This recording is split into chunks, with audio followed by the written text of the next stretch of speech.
யூஏக்கு visit விசாவில் வந்து வேலை கிடைக்காம நம்ம ஊருக்கு ரிட்டர்ன் போனோம் அப்படின்னு சொன்னால் தோற்று போயிட்டோம் அப்படின்னு சொல்லிட்டு சில பேர் நினைக்கிறாங்க. அது உண்மையா இல்லையா?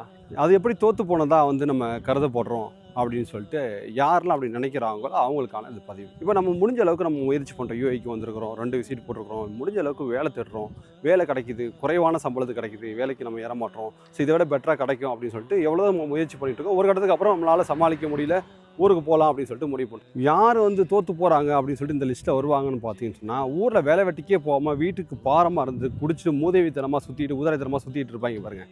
அவங்க தான் வந்து வாழ்க்கையில் எந்த ஒரு முயற்சியும் பண்ணாமல் தோத்துக்கிட்டே இருக்கிறாங்க. ஸோ நம்மளை வந்து அந்த லிஸ்ட்லேயே நம்ம சேர்க்க முடியாது. நம்ம எவ்வளோதான் முயற்சி பண்ணுறோம். அப்போ இது கிடைக்கல அப்படின்னு சொன்னால் ஊருக்கு போயிட்டு இதை விட ஒரு பெட்டரான ஒரு ஜாப்போ அடுத்த ஸ்டெப்புக்கு போகிறதுக்கான அடுத்த ஒரு ஐடியாலஜி நம்மளுக்கு கட்டாயம் நம்மளுக்கு வரும். நம்ம இதை விட நம்ம விட்டு போகிறது கிடையாது, நம்ம நம்பிக்கையை விட போகிறது கிடையாது.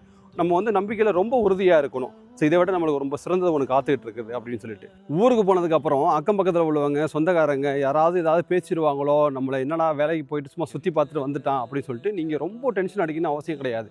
நீங்கள் வந்து விஷயங்களை வந்து இங்கே கஷ்டப்படும் போது அவங்க ஒரு ஃபோன் போட்டு ஒரு ஆறுதலான ஒரு பேச்சும் பேசியிருக்க மாட்டாங்க. அவங்களால முடிஞ்ச ஒரு பொருளாதாரமும் கொடுத்து உதவி செஞ்சுருக்க மாட்டாங்க. முடிஞ்ச அளவுக்கு நீங்கள் தான் என்ன பண்ணியிருப்பீங்க, பொருளாதாரத்தை வந்து ரெடி பண்ணி தயார் பண்ணி வேலையை தேடி எவ்வளோதான் முயற்சி பண்ணியிருப்பீங்க.